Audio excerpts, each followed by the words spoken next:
Welcome to the Craft to Career podcast with Elizabeth Chappell, where every week we dive into how you can turn your craft into a successful career. Get ready to have the career you've always dreamed of. Hello and welcome to episode 78 of the Craft to Career podcast. I'm Elizabeth Chappell, the host of the show, and I'm going to start this episode off by reading the most recent review on Apple Podcasts. This comes from at peanut_Cato. And this person says, I love this podcast. Elizabeth has such great topics and is a great host. She asks her guests questions that I have as well. Whenever I listen to the podcast, I feel empowered and that I can achieve my vision of success for my business. My father-in-law and I are both in the very beginning stages of our small business. His woodworking and mine sewing. I told him to check out Craft to Career as well because I think it's so beneficial for all. I can't wait to hear more from Kayla at Peanut Cato. Thank you, Elizabeth. Kayla, this is so awesome. I actually love that this podcast is being referred to people outside of the quilting community. I know a lot of times I gear what I'm saying to quilters and quilterpreneurs because that's my little realm and circle of influence.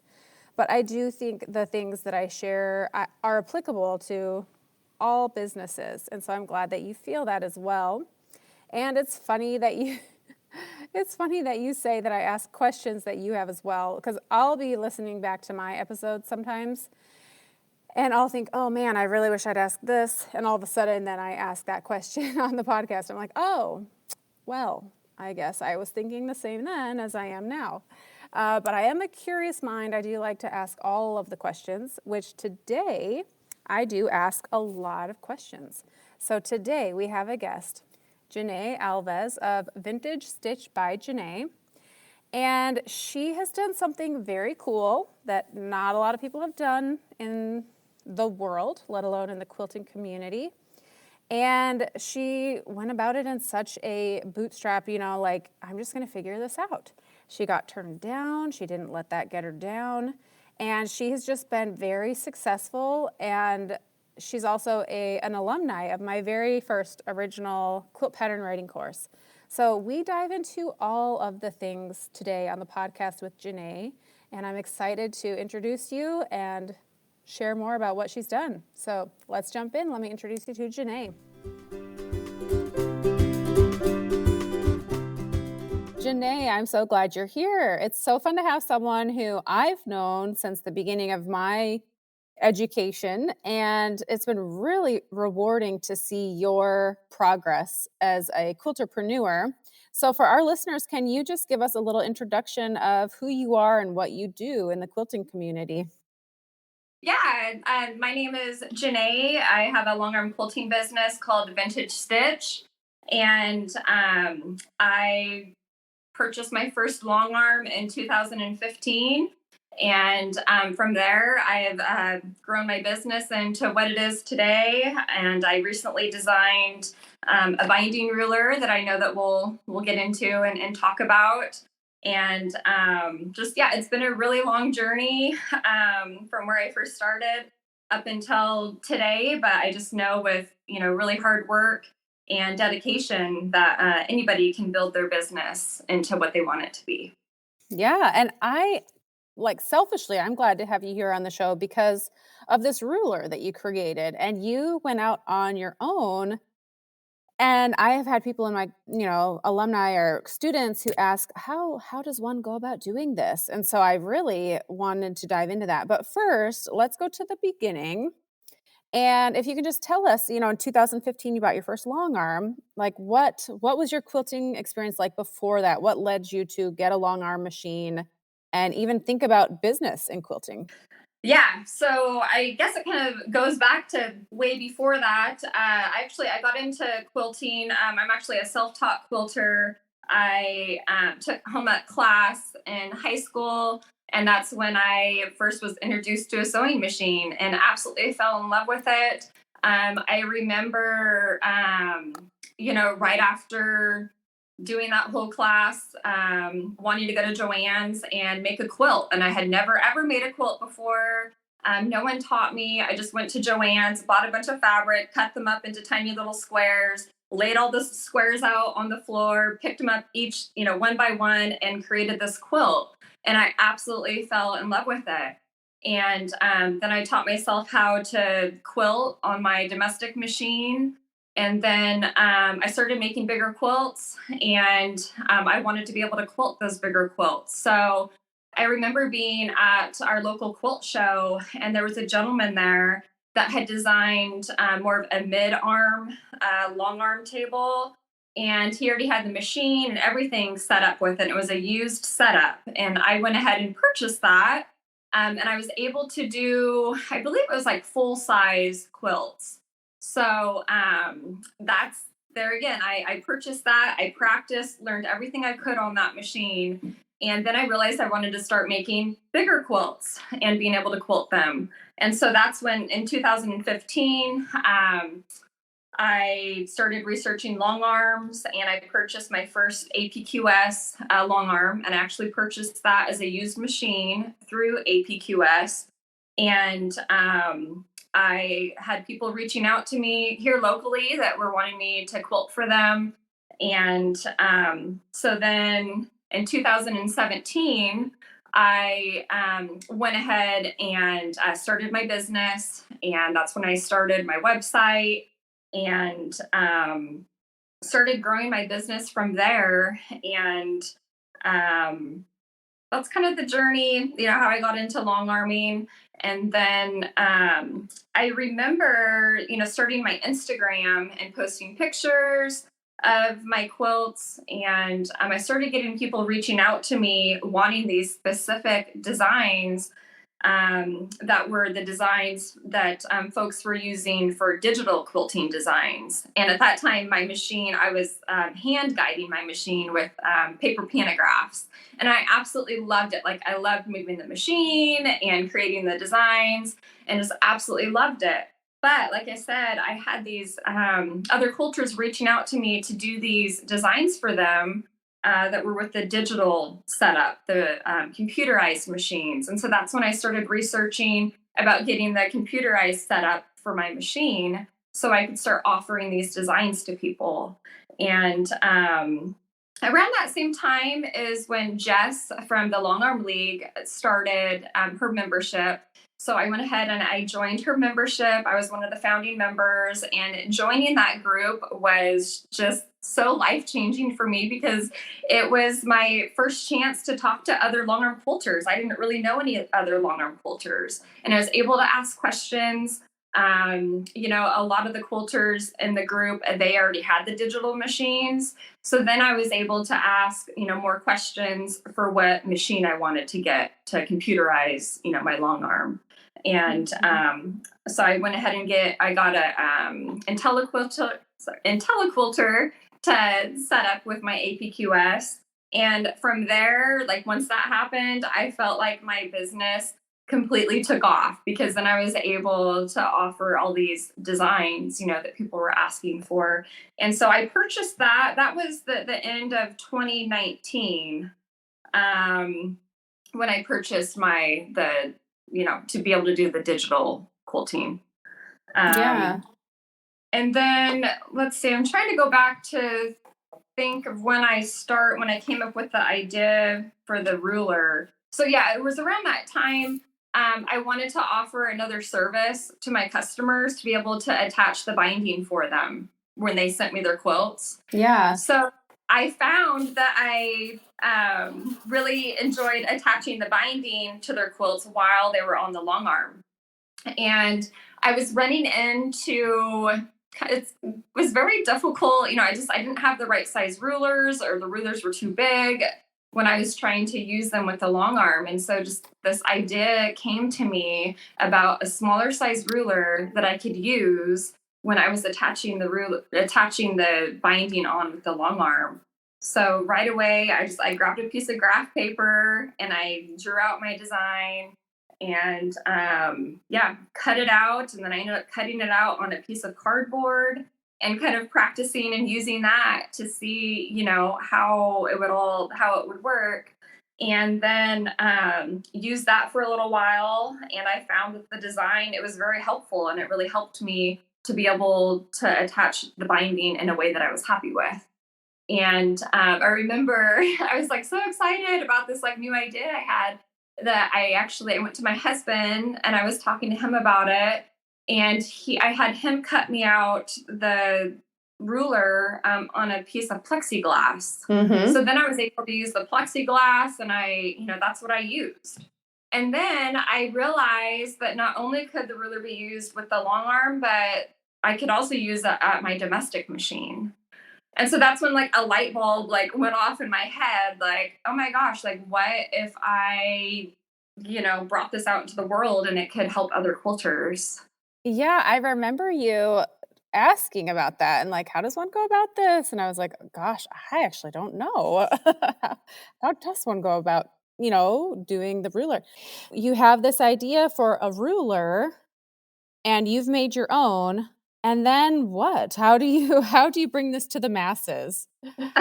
Yeah, so I went to Google and I did a Google search and just started, Googling quilting rulers and, manufacturers. And I ended up coming across a huge quilting producer. Well, they design rulers and they team up with other designers within the quilting industry and they design rulers for the designers. And so I reached out to them and, sent an email, told them I had, came up with a new design for a binding ruler. They messaged me back, said that they were interested. And if I could send them, a video of me using the ruler and then, just more details on the ruler. So I went ahead and created the video, sent them all the information on how to use it. And they took it to their design team and they, went over it. And then about a week and a half later, they got back to me and they said that they were interested. So at that point, I was definitely, discouraged. I was upset because I felt like I'd already worked so hard to get it to that point, to the design. And like I said, I was definitely upset. But that exact next day, I went back to Google and I started researching again because then I knew that I was going to be doing this on my own. And so I ended up finding a laser cutting company. They're actually based in California, which is where I live. I reached out to them, and their name is it's Quilters Paradise. So they actually already design rulers for the yeah, Quilters Paradise. I love the half square triangle rulers they make. So yes, I know them. Yeah. Yep. So I reached out to them and, they said, yes, that's definitely something that they could do. And, but in the meantime, I had already kind of been talking with people about my design. And I remember talking with one of my friends and she said, oh my gosh, you have to get a patent for your design. I'm like, seriously? Like, how do I do that? And she's like, you'll never believe, but I have a friend who just got a patent for one of her inventions. And I'm like, seriously, I need to talk to her. And so she put me in contact with her and her experience that she went through with her invention and getting a patent for it. And then she also put me in contact with her patent attorney. And so I contacted the attorney. We had a phone interview, went over my design, what I wanted. He explained the whole process to me.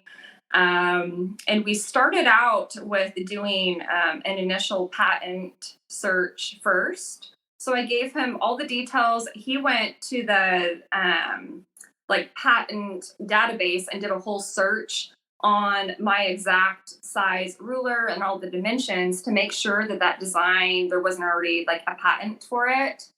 And he came back with the results and he said, everything looks good. He said, yes, there is some rulers already out there to help with binding, but my design was completely different and unique compared to the other ones. So he gave me the okay that we were, good to go ahead and continue with the application.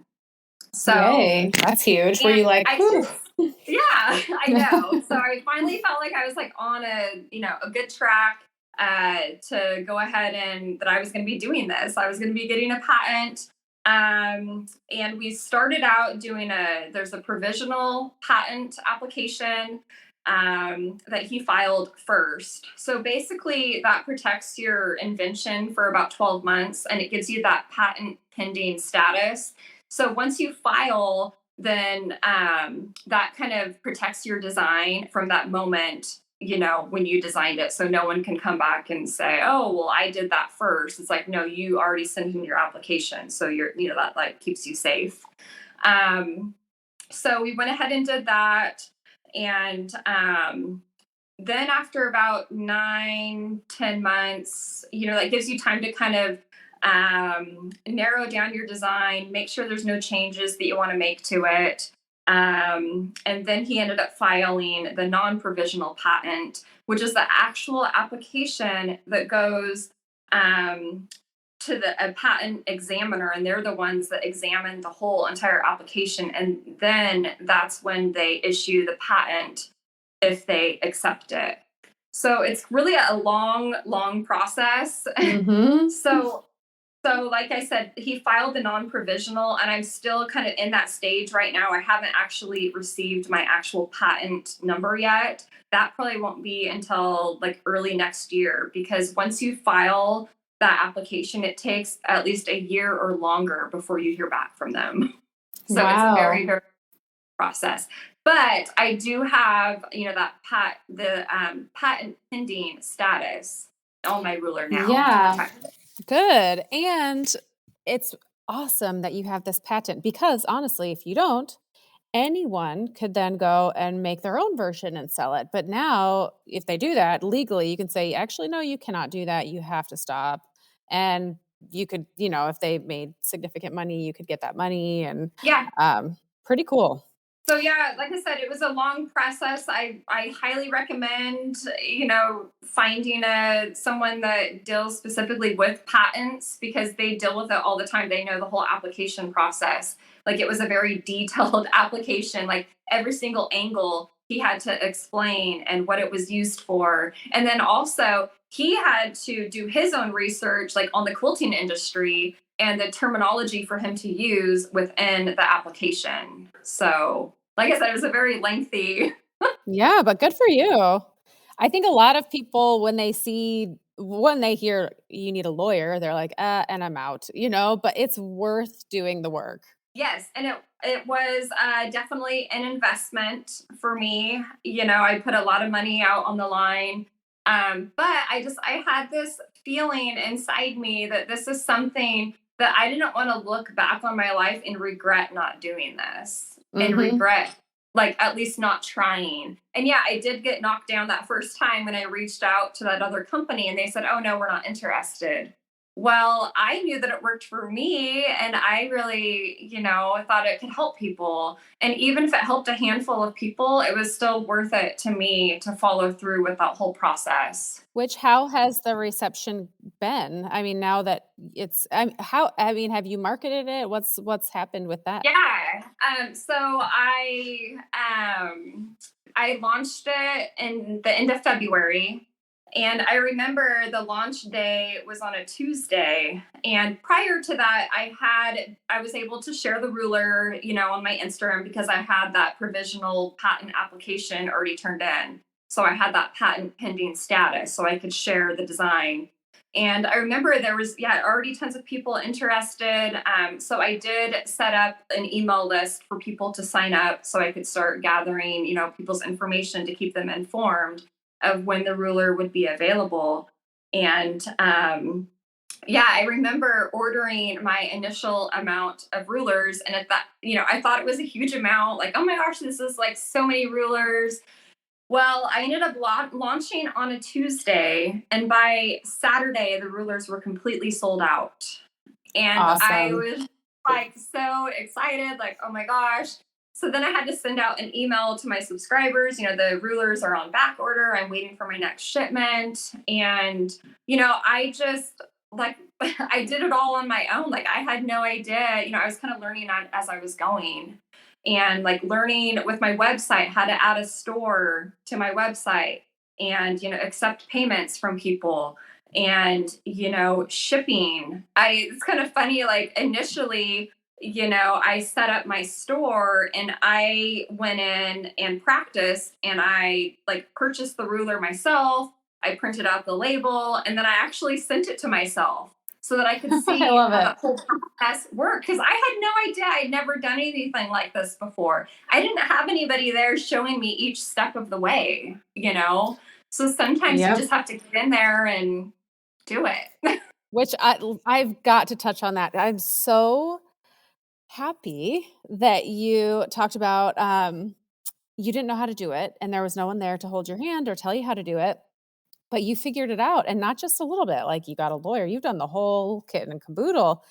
And there is something about that resourcefulness, scrappiness, being able to like pull out Google and just figure out how to do it, and which is definitely why you are successful, because you have that pick up by your bootstraps. Like, well, they said no, that's all right, I'm going to keep doing it. You've got to have that I don't know what you want to call it, grit or whatever, but have you had that your whole life? I I feel so well, especially like with my quilting business. I love quilting so much in the whole industry. Especially with my business, I've well, something also that I do that I wanted to share is I write down my goals. Every day. So when I was designing this ruler, I would write that down every single day. I designed a quilt binding ruler. I designed a quilt binding ruler. So I did that every day. So I stayed like hyper focused on that because I feel like we all get great ideas, but if we don't write it down or do something with it, it leaves our mind. And then sometimes, oh, we think about it down the road. But if it's something that's important to you, like I would write that down so you stay focused on that. And then eventually your brain will find a way, to make it happen. And then also I remember during that whole process, like going back to me getting a patent, when I told my friend about it, she's like, oh yeah, I have a friend who just got a patent. I'm like, what? Like, that's like the universe working with you, to help guide you down that path. And then Absolutely. also with my quilts and quilting for clients, I had a goal of, quilting at least 40 quilts a month. So I wrote that down every day. I quilt 40 quilts a month. And then eventually I remember one day looking up in my queue and I had over 40 quilts hanging. And so it's just being able to, kind of manifest your goals and your dreams. And one way that I found that it works for me is writing it down every day. Okay, Which I absolutely love that. which also leads me into back to my long arm business. I like I said, I was receiving all these quilts. It was hard for me to keep up with all the quilting that I was talking to my husband about purchasing a second long arm. And we were discussing that, but I didn't really have the room in the studio that I was in at that time. And my husband said, "Well, I have this idea. How about we turn? We have a 4-car garage. He builds custom hot rods and stuff. So the garage was filled up with all these hot rods, and he rebuilt that 4-car garage and turned half of it into a quilting studio for me. So then I had more room for a second long arm. So then I invested in that second long arm with the computerized setup. So then that way I could still accommodate, all these quilts. And I should also say that I also have a full-time job. Like, well, this is not my full-time job. Which I did want to have you touch on that, because I think people are like, well, but it's thinking that people who are successful have some sort of exception, or like, but they're not as busy as me or that. So, I mean, I remember reaching out, I don't know, asking, how's the ruler going? And there was some crazy stuff going on with your family business. So, talk about that. How do you do it all? Well, that's a whole other thing too. So my family, we have a tire business that's been in our family since the early 20s and 30s. And my dad was getting ready to retire. And my husband and I were discussing about purchasing the business from my dad. And this was all during the pandemic. So there was like a lot going on. Um, Thankfully, the business was able to stay open the whole time because we were essential. And then also during that time, my quilting business grew. Like it completely grew. Just everybody was home quilting. I was receiving so many quilts. Quilting is my passion. And I really wanted to be able to stay home and quilt full time. So that's where my husband and I were having multiple conversations like, hey, I think I could, stay home and this could be my full time job with quilting. But like I said, my dad was getting ready to retire. And there was an opportunity there for us as well to take over the business from my dad.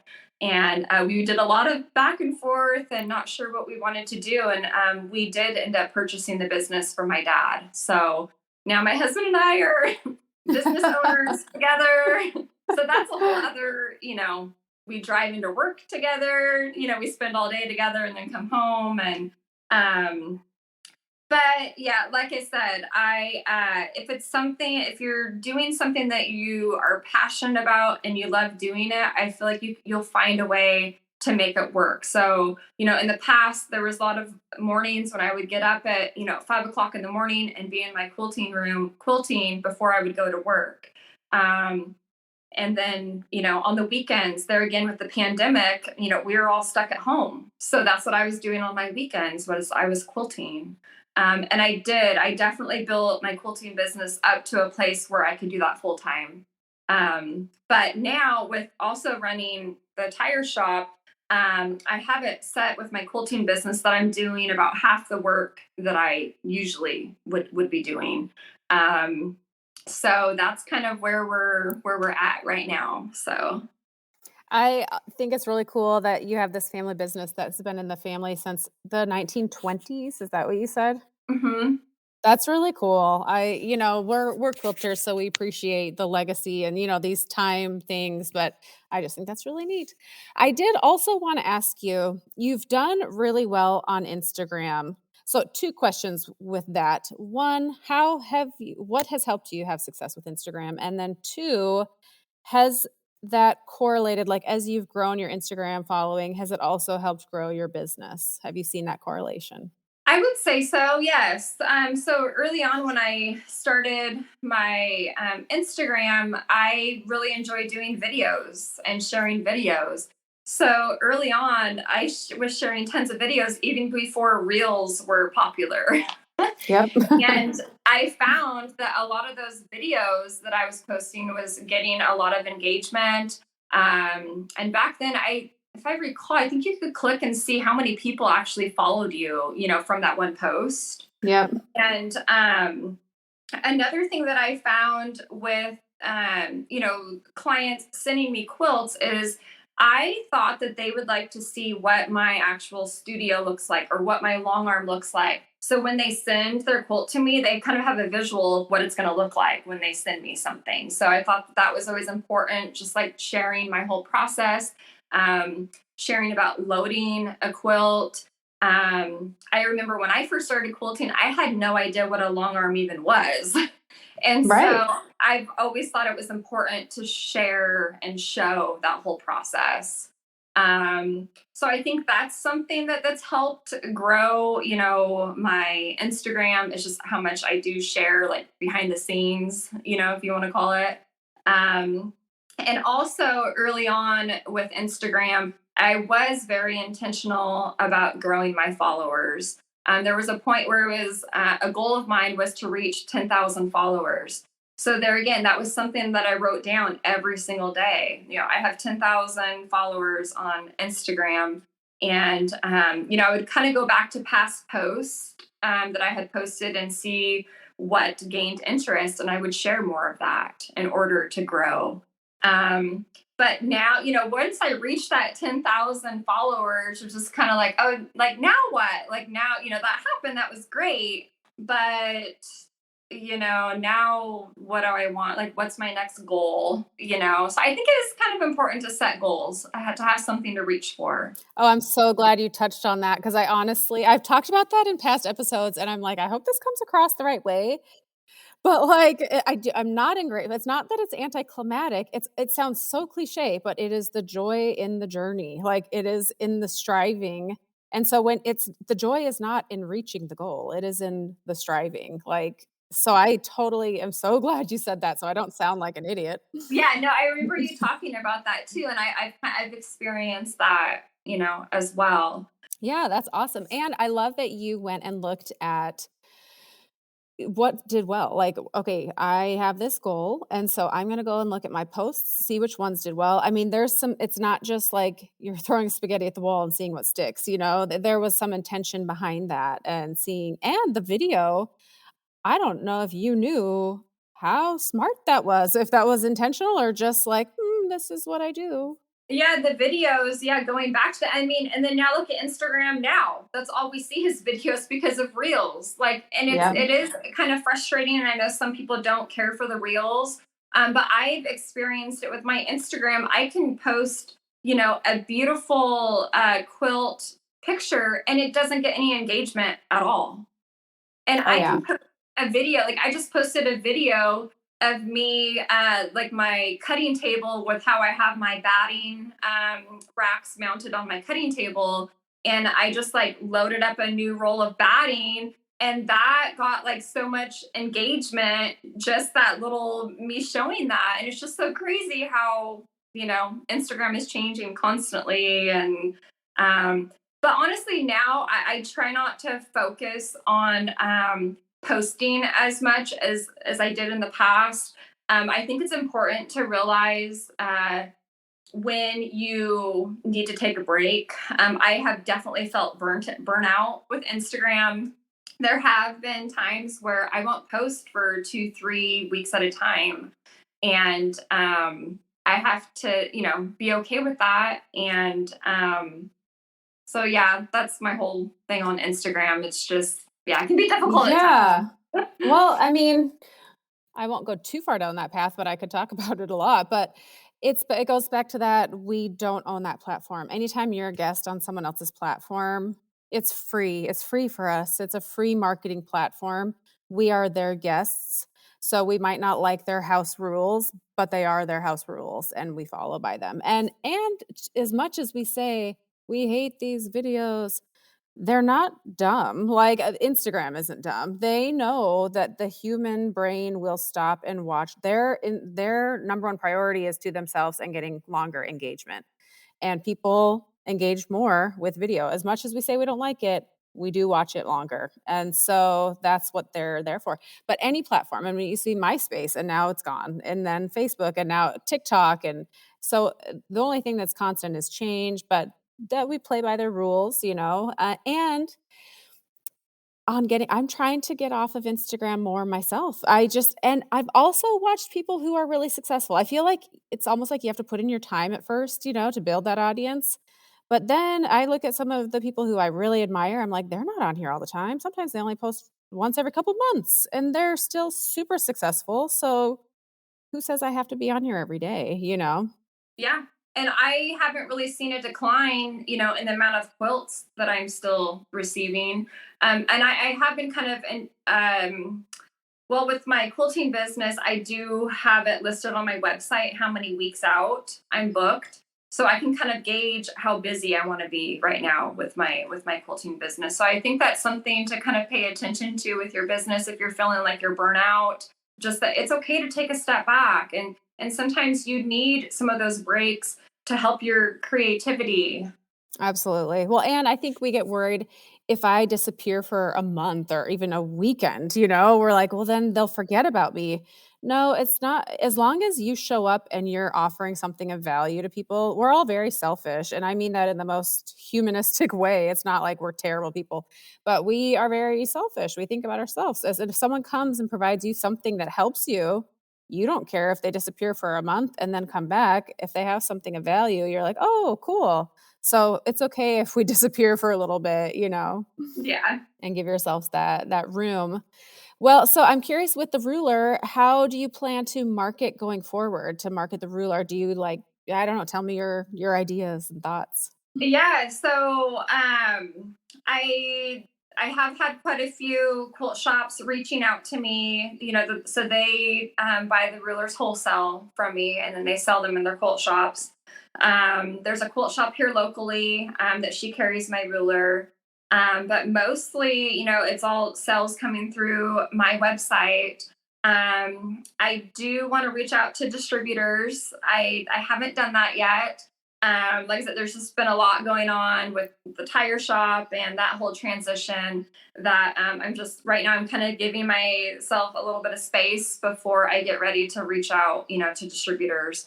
But that is one of my main goals is to do that. And a big thing with that is I've had so many people reaching out from other countries that want to purchase the ruler, like Australia and Europe, and it's a little bit more time consuming to process those orders. So that's another reason why I would like to be with a distributor, because the distributors will be the ones shipping to the quilt shops, in those other countries. So that's one of my big goals is to get into a distributor.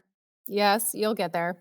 Have you ever thought about bringing people on your team that you train on how to demonstrate the ruler and then they go out and do the legwork for you? Yeah, no, and I have thought about that. That's something that I've been looking into. It would just for me, it would just I would just need to do a little bit of research to figure out who I would want to Yeah. help with that. Um, and just time wise, I haven't really been focused on that right now, but it is something down the road that would be nice to do for sure. Yeah. I've seen that with Shannon Brinkley. She does that where she has trademarked an idea and then she trains people on that and they go out and do that, which I think is a cool business model. I'm like, could I come up with something that I could do that with? But here you've got it. And then hiring people. That's if we could wave a magic wand and have the perfect employee, like, oh, you're perfect and you're trustworthy and you're great, Yeah. Yeah. That's awesome. So I guess, I mean, you've shared tons of tidbits, but for our listeners, if someone's out there and they are just starting their quilterpreneur career, or maybe they're, in the thick of it, what kind of advice would you have just off the top of your head? I would definitely recommend getting a journal and journaling and writing it down and being very clear about your goals and your dreams. That's just one thing that has worked for me countless times to help me reach my dreams. So I would definitely start writing them down. I love that. And I did actually want to ask you as well. You mentioned when you joined the Long Arm League, which I had just on the podcast, like, I don't know, a year ago, maybe. But you talked about how that was such a pivotal change in your career. Can you speak to, I'm assuming, because I've met the Long Arm League at QuiltCon, but can you talk to that sense of community and how did that play a role in your growth and success? Yeah, definitely. I know sometimes when you're first starting your business, it can be kind of scary. If you don't have other people there to like reach out to or ask questions. That's why I think it is important to be part of a group, like how I'm part of the Long Arm League. Like I've been able to ask so many questions or ask advice, and whereas if I wasn't part of that group, I wouldn't have any of that. So I think that is important, like whatever you're into, is to find, a group of people that you can connect with. That's very helpful for sure. Yeah. And I don't even think we've touched on this, but you were in my OG original quilt pattern writing course. So I am curious, do you write patterns? What intrigued you to, or what motivated you to sign up for that? Because when I first started quilting, there again, I'm a self-taught quilter. So I would cut up all of my own fabric and I had never followed a pattern before. And so I would design all my own quilts. And so it's always, been a dream of mine too, is to design quilt patterns. So that is something that I still do refer back to your course. It is something that I do hope to one day do some patterns. I'm still in the process of working on all that. So we'll see.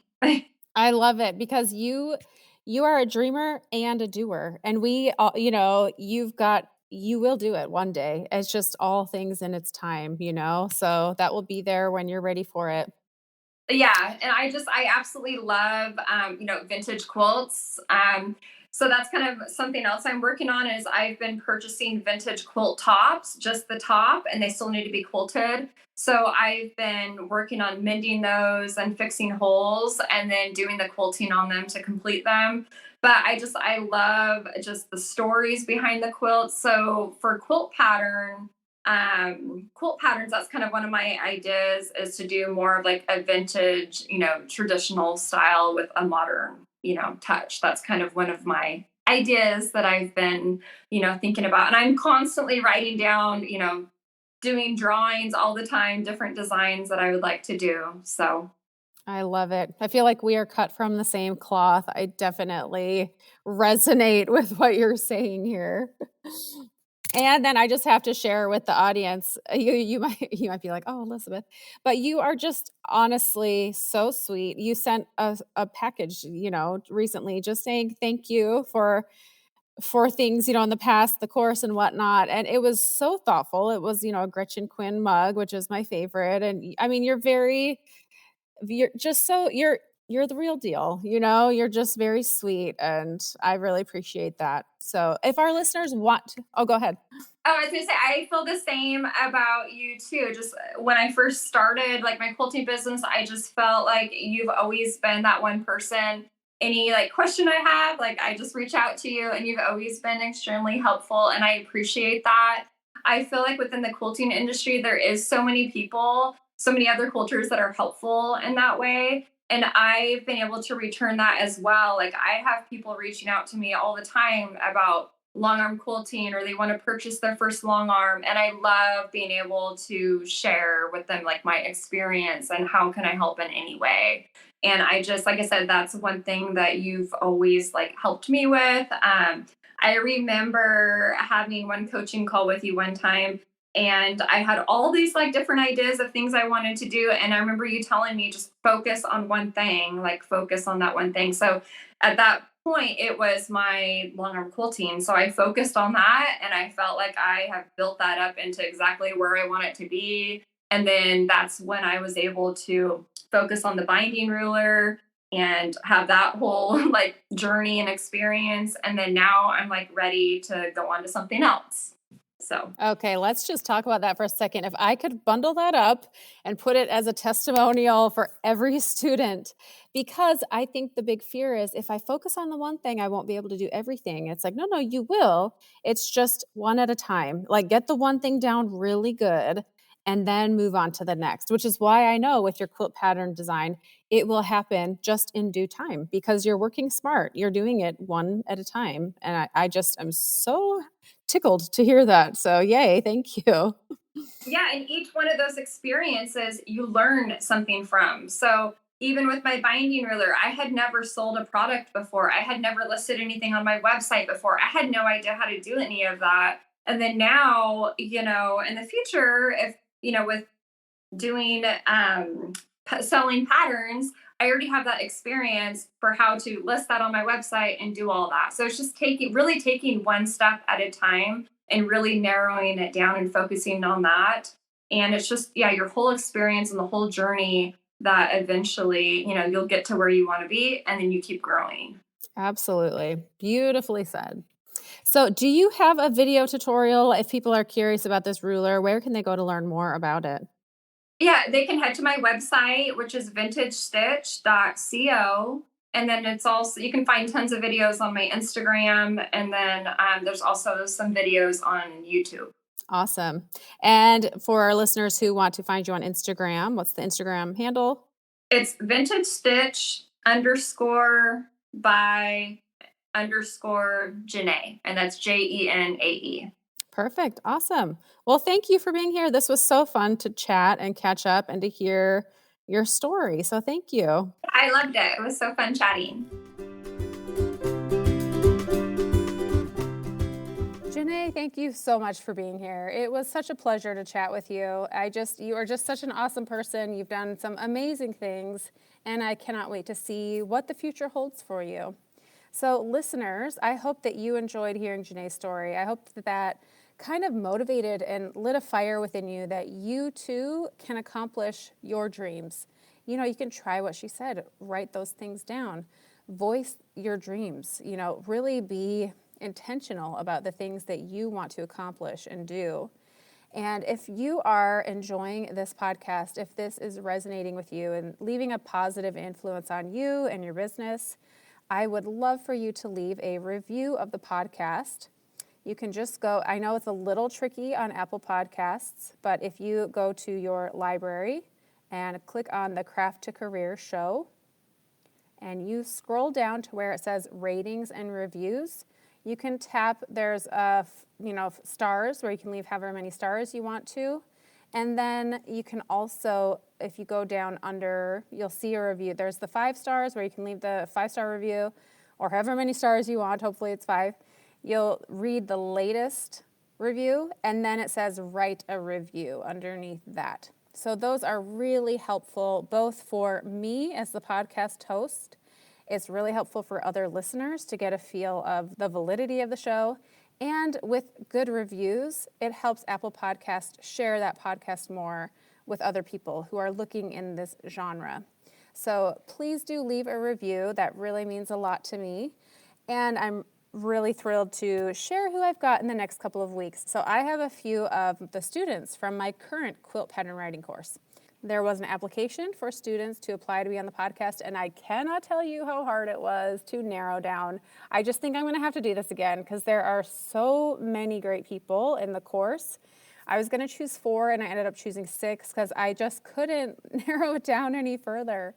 So there are 6 students who come at all different levels. We have people who are brand new to a business, people who've been in the business, in the quilting business world for years, and in between. And they're just going to share with you what their dreams and their hopes are, why they signed up for the course. And then in 6 months to a year, I'm going to have them back on, and we are going to hear how things are going, you know, after implementing the course and moving forward. How has their business grown and changed? So I'm very excited about that. Like I said before, I'm kind of rolling the dice. I feel confident that when they apply the things in the course, it will make a difference on their business. So I'm, putting my, how does the phrase go? I'm putting my money where my mouth is. So we're just going to see. I'm just taking a chance on these students, and we'll circle back and see how the course has helped them with their career moving down the road.